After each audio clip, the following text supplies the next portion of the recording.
নমস্কার বন্ধুরা, Bangla life with গার্গীর নিত্যদিনের পথ চলায় আপনাদের জানাই অনেক অনেক স্বাগত। আশা করি আপনারা সকলে খুব ভালো আছেন, সুস্থ আছেন। আমিও খুব ভালো আছি। আজকের দিনটা হচ্ছে 13ই জুলাই, স্যাটারডে। আর সকালবেলা বসে পড়েছি ব্রেকফাস্ট করতে আর বেরোবো স্কুলের পথে। কিন্তু আজকে দেখুন আমার খাওয়াটা অন্যরকম। আজকে আমি যেহেতু স্যাটারডে হাফ থাকে, তাই সকালবেলা ভাতটা খাই না। নিয়ে নিয়েছি একটুখানি সেঁকা পরোটা আর তার সাথে রয়েছে লাউয়ের একটু চচ্চড়ি। এগুলো খেয়ে দিয়ে রেডি হই। খাওয়া দাওয়া কমপ্লিট করে রেডি হয়ে বেরিয়েও পড়েছি আর দেখতেই পাচ্ছেন পৌঁছেও গেছি আমার স্টেশনে। আর এখন বসে বসে করছি ট্রেনের অপেক্ষা, কারণ যেদিন টাইমে স্টেশনে পৌঁছানো যায় সেদিন ট্রেন আরও বেশি মনে হয় লেট করতে থাকে। আজকের পরিবেশ প্রকৃতি আকাশ দেখতেই পাচ্ছেন, এখন পরিষ্কারই মনে হচ্ছে, মেঘ তো আনাগোনা কিছু বুঝতে পারছি না। আর এখন যেন প্রতিদিনই প্রায় শরতের আকাশ আমি দেখতে পাচ্ছি। রাত্রিবেলাও সেদিন কিন্তু শরতের আকাশ প্রত্যক্ষ করলাম ব্যালকনি থেকে। অনেকক্ষণ অপেক্ষার অবসান ঘটিয়ে অবশেষে কিন্তু আমার ট্রেন আসছে, দেখতেই পাচ্ছেন ভেপু বাজিয়ে। এবার উঠে পড়ব ট্রেনে। ট্রেনে উঠে পড়েছি আর ট্রেনও নিজস্ব গতিতে এগিয়ে চলেছে। এই ট্রেনে ওঠার পরে এই যে বাইরের জিনিসপত্রগুলো দেখতে পাওয়া যায়, সে ট্রেন লাইনই বলুন আর আশেপাশের বাড়ি ঘর গাছপালাগুলো সবই কেমন যেন উল্টো দিকে বসলে উল্টো দিকে ছুটতে থাকে। সেই ছোটোবেলায় রবি ঠাকুরের একটা গল্প পড়েছিলাম, যখন রবি ঠাকুর বাবার সঙ্গে তার বেড়ানোর জন্য ট্রেনে চেপেছিলেন, তখনও তারও সেই সেম অভিজ্ঞতা আর কি।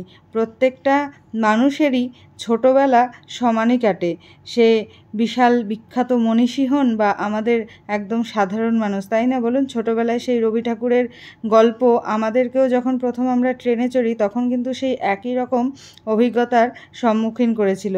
আর এখনও পর্যন্ত আমি যখন ট্রেনে বসি আর উল্টো দিকে যখন সিটটা পাই তখন কিন্তু সেই একই রকম অভিজ্ঞতার সাক্ষী হয়ে থাকি। মনে হয় যেন যে সব বাড়ি ঘর গাছপালা রাস্তাঘাট সবই যেন উল্টো দিকে ছুটে চলেছে। স্কুলের কাজকর্ম মিটিয়ে ফিরে পড়েছি বাড়ি, দেখতেই পাচ্ছেন, আর বসে পড়েছি লাঞ্চ টেবিলে। প্রচুর খিদে পেয়ে গিয়েছে আর আজকে সেহেতু স্যাটারডে নিরামিষ হয়, সেজন্য আজকে লাঞ্চে রয়েছে নিরামিষই কিছু মেনু। প্রথম যেটা রয়েছে যে উচ্ছে ভাজা, সেইটা একটুখানি তিতো, সেটা খাচ্ছি। আর তার সাথে রয়েছে হলুদ বাটিতে যেটা, সেটা হচ্ছে আপনার কারির রেসিপি কিন্তু আমাদের চ্যানেলে আছে, আপনারা দেখতে পারেন। আশা করি ভালো লাগবে। এটা একটা আমাদের বাঙালি রেসিপি নয়, কিন্তু খেতে খুব ভালো হয় জিনিসটা, শুধুই খাওয়া যায়। তো যারা এখনও পর্যন্ত কারির রেসিপিটা দেখেননি তাদের কাছে অনুরোধ রইল তারা একবার কারির রেসিপিটা দেখবেন এবং বাড়িতে ট্রাই করতে পারেন, আশা করি মন্দ লাগবে না। আর এদিকে রয়েছে নিরামিষ আলু পটলের তরকারি ওই সাদা বাটিতে। নিরামিষের দিন রান্না করা একটুখানি ঝক্কিদায়কও হয়ে যায়, কারণ এমনি যেদিন মাছ মাংস কিছু থাকে একটা কোনো ঝোল ভাত হয়ে গেলেই হয়ে যায়, কিন্তু নিরামিষের দিন একটু ভেবেচিন্তে রান্না করতে হয়। প্রত্যেকেই হয়তো সেই একই রকম বাড়িতে আপনারাও একই রকম সম্মুখীন হন সমস্যার। তো এখানে আমাদেরও সেটা মাঝে মধ্যে হয়, তবুও মা তো জানেনই, নিত্যদিন চেষ্টা করে যে নতুনত্ব কি কিছু রেসিপি আপনাদের সামনে আর কি উপস্থিত করা যায়। আর আপনাদের সাথে শেয়ার না করলে তো একদমই ভালো লাগে না, কারণ আপনারা আমাদের ফ্যামিলি মেম্বার। এই যে পটল আর আলুর তরকারি, এটাও একদম নিরামিষ, আদা আর জিরে বাটা দিয়ে করা হয়েছে। বাড়িতে এইভাবে করে দেখতে পারেন। সবসময় তো খুব রিচ খাওয়া হয় না, তো পটল আর আলু দিয়ে আদা জিরে বাটা দিয়ে আর শেষে একটুখানি ঘি গরম মশলা দিয়ে দিলে টেস্টটা কিন্তু ভালোই হয়। আর অনেক সময় আগে থেকে যদি একটুখানি পটলটাকে তেলে ভেজে তুলে নেওয়া হয় সেক্ষেত্রে কিন্তু সেই রান্নার টেস্টটা আরও দ্বিগুণ মাত্রায় বেড়ে যায়। তবে সবসময় বেশি তেল না খাওয়া হলে সেক্ষেত্রে আপনারা পটল আলু একসাথেই ফোড়ন দিয়ে যেরকম করা হয় আর কি, জিরে গোটা তেজপাতা শুকনো লঙ্কা ফোড়ন দিয়ে পটল আর আলু একসাথে নিয়ে ভেজে নিতে পারেন। তারপরে নুন হলুদ আর আদা বাটা আর জিরের গুঁড়ো বা জিরে বাটা যেটা দেন সেটা দিয়ে এইভাবেও রান্নাটা করা যেতে পারে। আর এইদিকে রয়েছে, আমার তো ভীষণ ভালোই লাগছে খেতে, আর এইদিকে দেখতেই পাচ্ছেন কারি রয়েছে। তো এই দিয়ে আমি আপাতত লাঞ্চটা করে নিচ্ছি। আর এদিকে টিভি চলছে, তো সেই জন্য মাঝে মধ্যে টিভি দেখছি। আর এদিকে আপনাদের দাদাও আছে, তো তার সাথেও আর কি কথা বলছি, সেই জন্য এদিক ওদিকে আমি তাকাচ্ছি বারবার।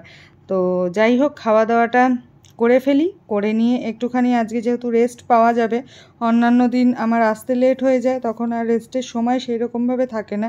স্যাটারডেটা হাফ হয় বলে সময়টা একটু বেশিই পাওয়া যায়।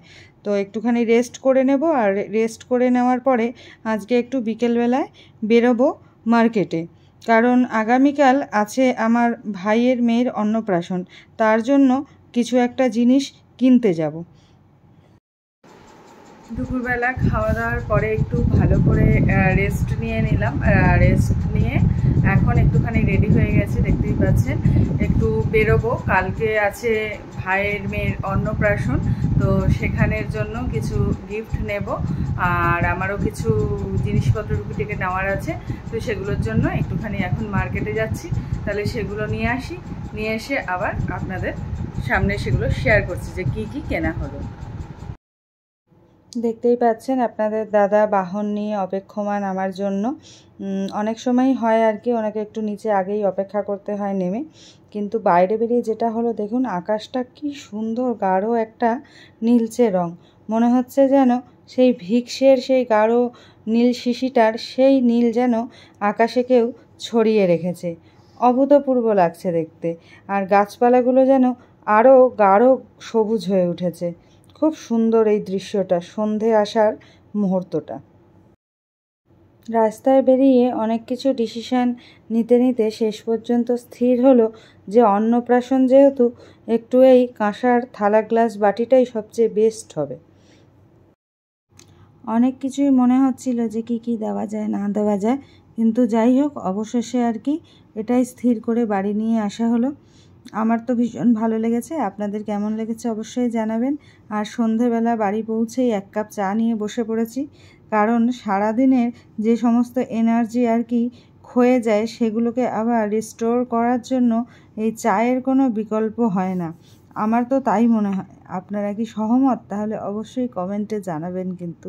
তো সেই চা নিয়ে বসে একটুখানি গল্প করছি, সামনে মা আছে, মায়ের সাথে, তো দুজনে মিলে গল্প করি, তারপরে আবার খাবার টেবিলে আসছি। আজ একদম দিনের বেলার তরকারি যেটা ছিল সেটা দিয়ে একটুখানি রুটি আর ভাত সহযোগে করে নিচ্ছি ডিনার। নতুন কিছু আর করা হয়নি, যেহেতু তরকারিটা অনেকটা বেশি করে নেওয়া হয়েছিল। আর সকালবেলা যখন রান্নাবান্নাগুলো হয়েছিল, তখন যেহেতু আমি স্কুলে ছিলাম, তাই সেগুলো আর কি আমি ক্যামেরাবন্দি করে উঠতে পারিনি। তাও আপনাদের তখন লাঞ্চ টেবিলে বসে বসে আর কি মেনুটা মায়ের থেকে রেসিপিটা জেনে মেনুর রেসিপিটা আপনাদের সাথে শেয়ার করলাম। তো এরপরে আজকে সেরকম রান্নাবান্না নেই, নেক্সট ব্লগে কিন্তু নতুন কিছু রেসিপি থাকবে আপনাদের জন্য। অতি অবশ্যই নেক্সট ব্লগ কিন্তু আপনারা দেখবেন, মিস করবেন না, একদম নতুনত্ব রেসিপি। আশা করি আপনাদের খুব ভালো লাগবে। তাহলে আজকের ব্লগটা এ পর্যন্তই। যদি কিছু ভালো লেগে থাকে প্লিজ লাইক, কমেন্ট, শেয়ার। ততক্ষণের জন্য টাটা।